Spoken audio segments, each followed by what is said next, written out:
I mean, look, there's obviously anxiety about AI finding its way into everything. That anxiety is playing out in an interesting arena. The Brutalist is an Oscar contender. It has 10 nominations, including Best Picture, but its use of AI has raised this question of how much AI is too much. The group chat's here. Let's go.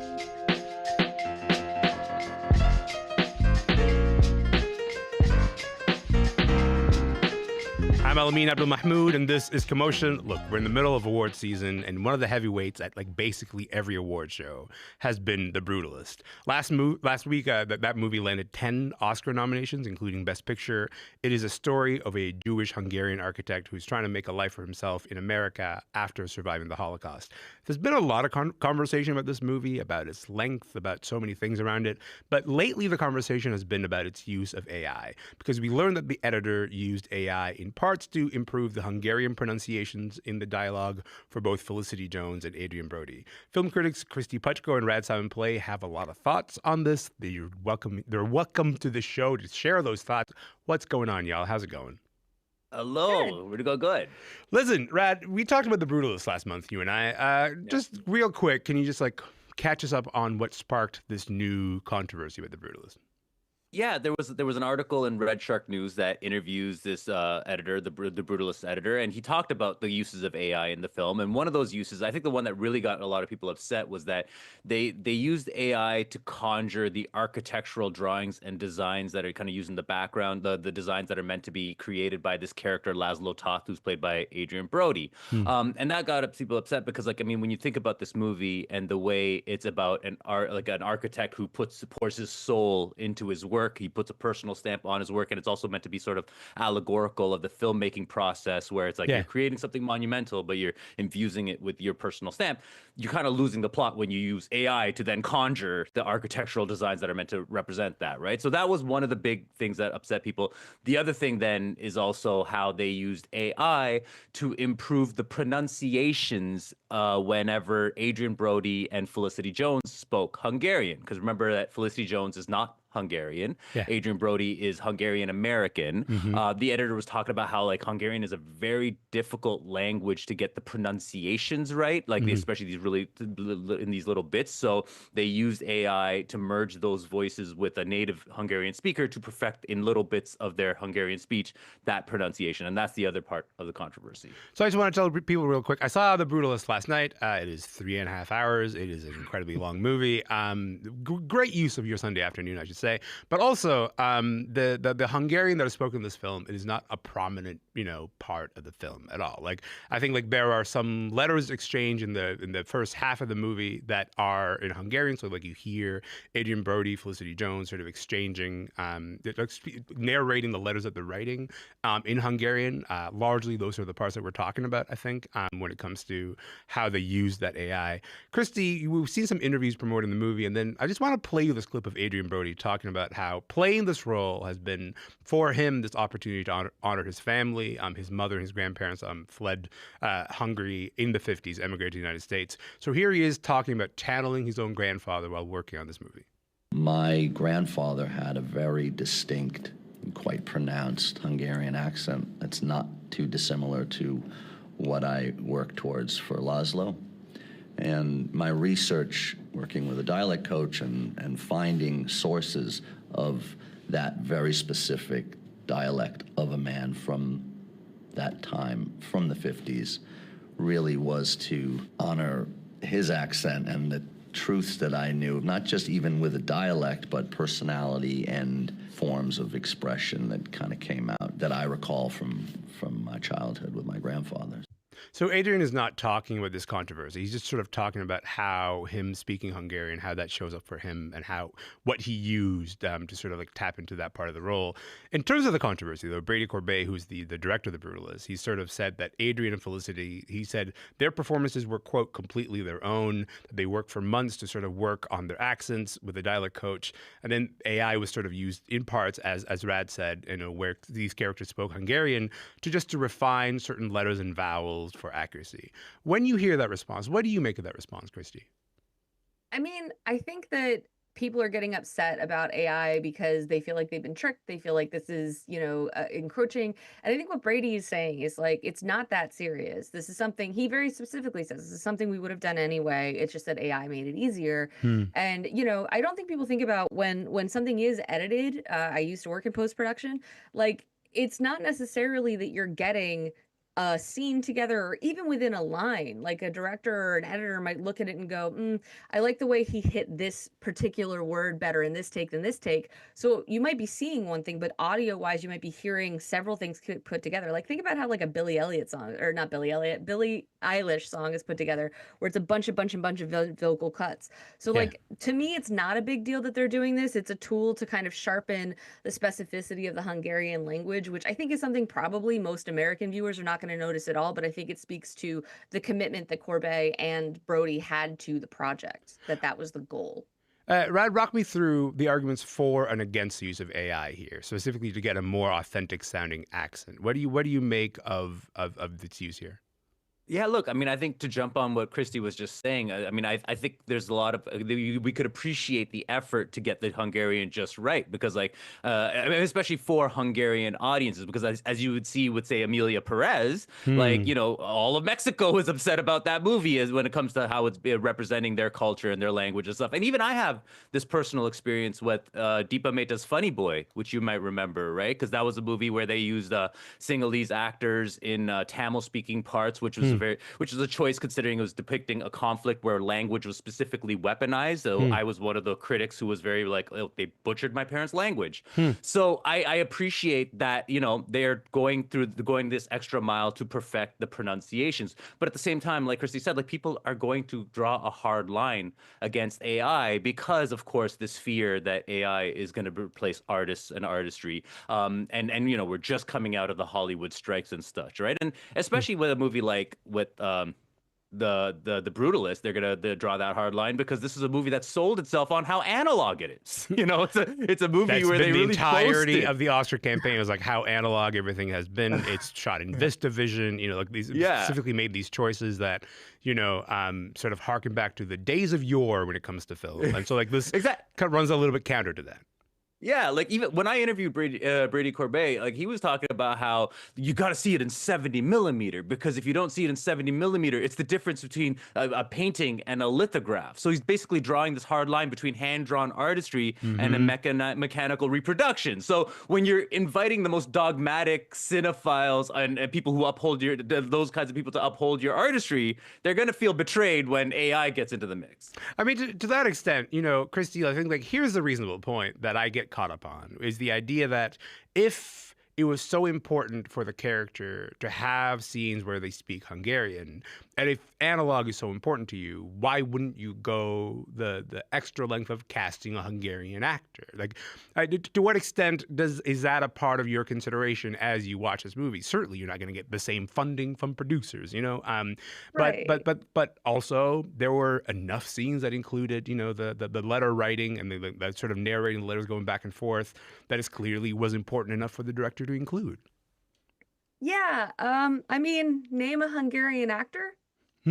Well, I mean, I'm sure certainly people in like, Hungary can. I'm just like, not to be glib, but it's just truly like Adrian Brody. Like this movie cost 10 million. Yeah. Which honestly, considering like, look at that movie, it's crazy. It only cost 10 million, but they got that money in part because they have Felicity Jones, they have Adrian Brody, they have names that are so well respected and that put them in the Oscar conversation immediately. The producers are like, okay, we'll take a risk on a movie that is going to be 3.5 hours long. It's going to have an intermission. It's going to have scenes that are incredibly hard to watch. Like there are already so many risks being taken in this project that to be like, and we're going to have it star someone who is Hungarian, like flat out. I just don't see that movie coming together. I think that like, I mean, like, and I know that's the common excuse that's used a bunch of times, but I'm just saying like, that has to be considered in part of the arithmetic of these decisions. Right. And I think what is more likely is that you get a version of this where no one speaks the foreign language at all. I think it's more likely to go that way than the other. For what it's worth, Adrien Brody nominated for Best Actor for this performance, and it is a genuinely stunning performance. I mean, like he's on screen for most of the 3.5 hours of this movie, and it is an incredible amount of stamina, and it like all kind of falls on his shoulders to pull together, and he does in fact do that. Rad, this movie's up for 10 Oscars, which is quite a wild haul. But then as you kind of like talk about this idea of this AI controversy, you sort of refine just the elements of language. I think what we're trying to work through is how do we judge a performance that is included to some extent the use of AI, and like the obvious example and contrast that comes to mind is Ralph Fiennes in Conclave, who's also up for Best Actor. He has an Italian accent in this movie. As far as I know, there was no AI used to refine his Italian accent in this movie. And there's an open question as to, okay, if you are the Oscars or if you're an institution that is meant to judge art, how do you judge art that has included the use of AI? And I don't know where to go from there, because we are kind of in the emerging stages, if you will, of figuring out where technology and art actually meet and what that means for us. What do you make of this distance between those two things? I mean, that's the thing. It's a complicated conversation that we're gonna have, especially in a competition scenario like the Oscars, when you're judging between these performances. Like, should AI be considered a performance-enhancing drug, which in any other competition would lead to, a disqualification? And I think that's the thing. I don't know that this is necessarily going to have an effect on Oscar voters and how they judge this race between Adrien Brody and Ralph Fiennes, who I think are the lead contenders, mainly because I don't think Oscar voters are terminally online like we are. And they're not reading about this. Yeah, this is largely like a film Twitter controversy. Let's be clear here. Like if they were, they wouldn't have given Emilia Perez that many nominations, right? So I don't think that's gonna.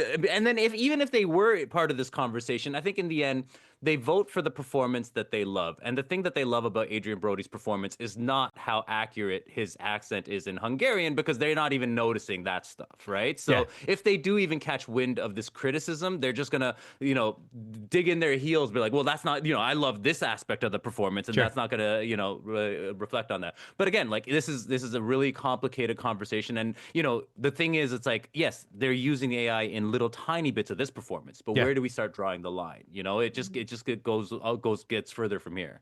I gotta say that like it is quite extraordinary at this point, Kristy, that maybe we might do a show every single day where Emilia Perez might catch a stray. Like that is entirely possible, all the way up until the Oscars. There's a lot going on in that movie. It ends up being relevant to a lot of these conversations, but also let's fully bring it into this debate, because it actually did use the same AI technology that the Brutalists use. The lead actress Carla Sofia Gascon used it in a song. So Carla is up against actress Cynthia Erivo for her starring role in obviously Wicked.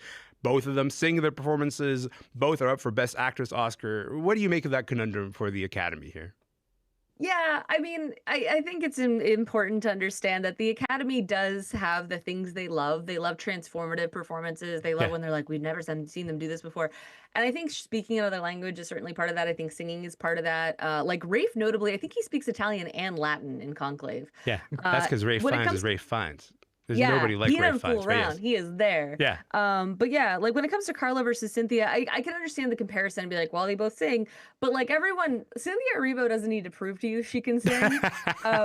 That's part of the equation going in. That with Carla, I don't think it's going to be a question so much of like, oh, they used AI to tweak her voice and make it have a more dynamic range, I think is the quote they use. And the thing is, that's been going on in musicals. Notably, Bohemian Rhapsody, they 100% did that with Rami Malek's performance, and he won the Oscar. Yeah. So clearly they don't really care about that. It's just a question of AI. Is AI the issue? But like in my mind, it's like if we're talking about using AI as a tool for the artists and the engineers to make something smoother and simpler, that's not the same thing as like an AI performance. I feel like that's getting kind of conflated, especially in the wake of the actors' strike, where that's a serious concern. And I completely understand the fear of that, but that's not what people are talking about here. I think it's just that AI in art right now scares us all so much that we're having a very strong reaction that I think is understandable and valid. But when you sit down and actually look at what they did in these movies that AI was employed in, I don't think it's as scary. Rad, just use your crystal ball that's right in front of you there and just like try to cast into the future. It's 5 years from now. Do we care about AI being used for moments like these at all? Just a real quick answer from you. I mean, look, I think it only gets more. We're going to be debating it even harder because it's going to infiltrate the movies even more, and we're going to constantly have this push and pull, as we do with CGI. We're always like, "Hey, what's these fake backgrounds we're always seeing?" Yeah. Right. Or what's with bringing Ian Holm back? Leave that man alone. Alien Romulus. Yeah. Talking about catching strays. I'm just gonna throw that out there. I'm still mad about it. As you should be. As you should be. For what it's worth, like, this is what I like. Like, I don't want it to be a settled debate. Like, I think it's like interesting to continue to be like, yes, its use here felt judicious and useful, and its use here was totally egregious. Unlike, Rad mentioned CGI. Black Panther was once nominated for a Best Picture, and like there was not a lot of people being upset about the CGI use of that movie. Okay, we got to leave it there. I really appreciate your time. You guys are the best. Thanks for your time again.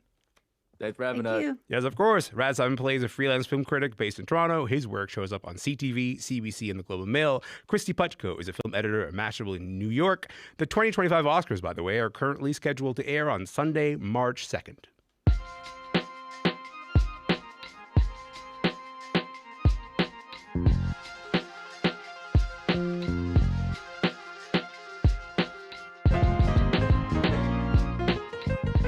I'm Elamin Abdelmahmoud, and this is Commotion. Look, a few days ago, I saw this story about this new podcast called Are You a Charlotte? And it's a Sex and the City rewatch podcast. It's hosted by Kristen Davis, who plays Charlotte in the show. And what struck me about it was how popular this genre of podcast has become. There's a rewatch podcast for Suits, for Gilmore Girls, for The Office, for Parks and Rec. So many shows, specifically seems to be from the early 2000s, that have rewatch podcasts right now. Why are people watching 20-year-old shows and listening to episode-by-episode discussion podcasts about them? Niko Stratis is here, and she hosts one of those shows. Niko, hi. Welcome to the show, friend. Hi. Hi. It's nice to see you. How are you? It's nice to see you. Right here in person. Hey, listen to me. Yes. You host a podcast that is about rewatching a show. Why? Why not? Well, I ask what's you, the appeal let of me turn the tables back on you. Yeah. I mean, part of it is a comfort thing. When you were talking about all the other shows that have, recap podcasts, so many of them are people's comfort shows, right? And part of it is like, I want to sort of keep myself in this space where, I feel comforted in this space. I feel a connection to all these characters. I want that to go a little bit deeper. And, for me, for the show that I'm doing, which is about the OC, it was like, well, how can we go back to this space, but also talk about what this time was like? That early 2000s when I was in my 20s. How can I talk about being in my 20s? Which is, ages me a little bit to say when the OC came out, I was in my 20s. Yes. Yeah, but yeah. But I mean, okay, so first of all, Yes. the OC is your podcast rewatch of choice. So like you're like, I'm going to rewatch the OC. I'm going to watch the OC. I'm going to host a show about it. Tell me about a typical episode. What do you talk about in a typical episode? I have described the show to people as like people with ADHD trying to remember the plot of a movie while falling down the stairs.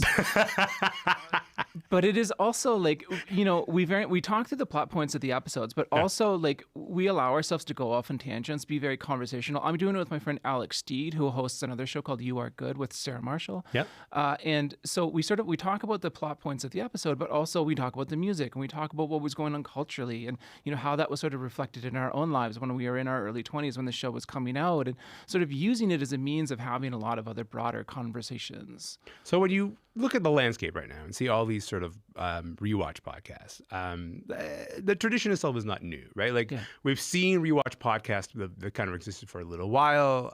The Gilmore Girls one has existed for like a long time. Suits, some of these are hosted by the actors who were actually in the show. I think there is an OC rewatch podcast hosted by Melinda Clark and Rachel Bilson. Yes. So Summer and her mom. Yeah. I, first of all, love the OC. But I think, like, I got to ask you, as you look at the popularity of these podcasts, does that surprise you in any way? Do you go like, wow, I'm really surprised at how much people want to relive these shows with somebody?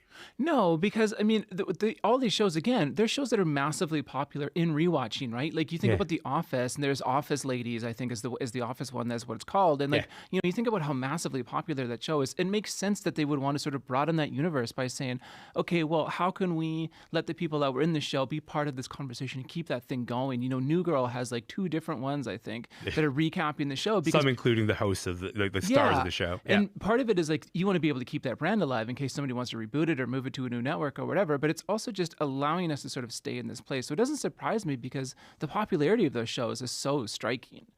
When I think about rewatch podcasts, the thing that I'm really struck by is the nostalgia part. The sort of like saying like, this is a vehicle to revisit what it used to be like. This is also a moment to maybe revisit a moment when everybody was kind of watching the same TV shows. Sure. We just kind of spoke a similar language back in 2003 when the OC came out. Yeah. And it feels like that language is kind of frayed. Do you think that's a part of the popularity? It could be a little bit. I mean, it is that like everybody when you're listening to this and you're going back in time, you are doing a bit of like cultural archaeology, and you are like, it's an anthropological study of the way we were in a lot of ways, right? And it allows you to sort of exist in that space. But it also, if you're really like engaging with it, you are also maybe thinking critically about it, and you are listening to people talk about it, and you can sort of juxtapose that with like, well, where are we at now, and how is this changing where we are now? When you think about the OC one specifically, I immediately started thinking about Seth Cohen. You know, you're a friend of mine, Seth Cohen of the OC. Yeah. I played by, of course, Adam Brody. And when I think about Seth Cohen, like to me, like I'd never really seen a character like Seth Cohen, when he walked on the screen. It was like, he's a nerd, but also he's lovable. And he's lovable in ways that feel subversive to the ways that like nerds, quote unquote, are usually represented. Is that the kind of stuff that you get to go, this was a turning point? This was a turning point in terms of how we saw ourselves as a culture. Yes, but also, speaking of Seth Cohen in particular, when I'm rewatching this show now, I'm watching it for the first time. I haven't watched it since it was on the air in the early 2000s, and I'm watching it now with my partner who's watching it for the first time. Yeah. And, I'm watching Seth Cohen, I'm like, oh, there's actually a lot more red flags here than I thought about when I was, 21, 22. Stop it. I mean, he named a boat after a woman he's never spoken to. There's weird proto-incel energy in Seth Cohen in a little way, because he's obsessed with a woman, and it's like the way that he loves is obsessive. And I look at it differently now that I'm in my 40s than I did when I'm in my 20s. So you do sort of take this other look at it. But you're right, is the early 2000s is a turning point in culture where all of a sudden Marvel movies became huge shortly thereafter. Iron Man becomes this big phenomenon. Yeah. And all of these cultural icons that we once sort of wrote off became big, including all the music that's part of it. You think of the music of the OC as such a big part of it. I think the possibilities are endless. There are so many rewatch podcasts available right now. Do you think this genre is going to lose any momentum anytime soon? No, because there's so much money in it. And it's also just like, I mean, there is a lot of like, you look at the big ones, like Office Ladies and the New Girl ones, like there's big stakes in it. That's their job now. Like, that is their job. For those actors who used to be on these shows, like their job is to host a rewatch podcast. Yeah, or win an Emmy for being in Fargo. But like, by and large, it is like, these things are huge. And because there's such an audience, because people just want to keep themselves in this space with these things they've connected to. Yeah. And I don't see it going away, but I do think it'll change over time, because the way we watch TV is so different now than it was in these eras when these shows were on, right? Like even when New Girl was on, it was just on every week, and you just had to tune in or catch it later, and that's not the same thing anymore. For those young folks listening at home, you used to have to crowd around your television around a certain hour. To light the fire below the TV to turn it on. Yeah, you did. It's really important. I will say that like the rewatch podcast phenomenon has led to a different kind of phenomenon. I want to play you this clip. Okay, so because there are podcasts about TV shows that are currently airing. So let's listen to one of the rewatch podcasts that you're a fan of. It's the Severance podcast, hosted by Ben Stiller and Adam Scott, who actually stars in the show. It's really interesting also to kind of go back and actually have to think about what we have done from the beginning and how it's progressed, because it's been a long time. Yes. It's been a sizable chunk of our lives. Yes. I've never done this before, but it's really interesting to just kind of go beat by beat through the show and the memories that come up, and talk about how certain things came about, and the creative process, I think, a little bit. So that's a different thing, because but the idea is people want proximity. Yeah. Like people want proximity to a piece of culture that they enjoy. And then podcasts sort of give you a way to add to that proximity. What do you think that podcast gets right? I mean, Adam Scott and Ben Stiller are both very charming to listen to, and they both really love the thing they've made, and they're both, interested in engaging speakers. And also, like there is a currency of information that we have culturally. Like the more you know about a thing, the more you can sort of trade that with other people that know a thing. Yeah. And they strike this really good balance between giving you little secrets about how they've made things and what's going on, and just sort of like charming anecdotes. Real quick, is there a rewatch podcast that has not been made that you want to see? I mean, I'm just saying this out loud so nobody steals my idea, but I want to do a Bob's Burgers rewatch podcast, because there's so much rich things happening culturally in Bob's Burgers, and I'm I'm just saying it now. I'm the one that's going to make it, so no one else gets to take my idea. You're like speaking it out loud, so you copyright the idea. Yeah, I've right mailed here this to at myself. table. Yeah. I love that. For what it's worth, no one is making a West Wing rewatch podcast, and if you are, give me a call, please. It does exist. Okay, wow. Well, they have to give me a call then. Niko, I got to leave it here, but thank you so much for your time, friend. This has been a delight. Thank you. Of course. Niko Stratis is a culture writer based in Toronto. Her podcast is called The OC Again. You can find it wherever you get your podcasts. That is it for the show today. My name is Elamin Abdelmahmoud. This show is called Commotion. It's a delight to have you here. We'll be back tomorrow. So if you're around, why don't you make some time for us? We'll see you then.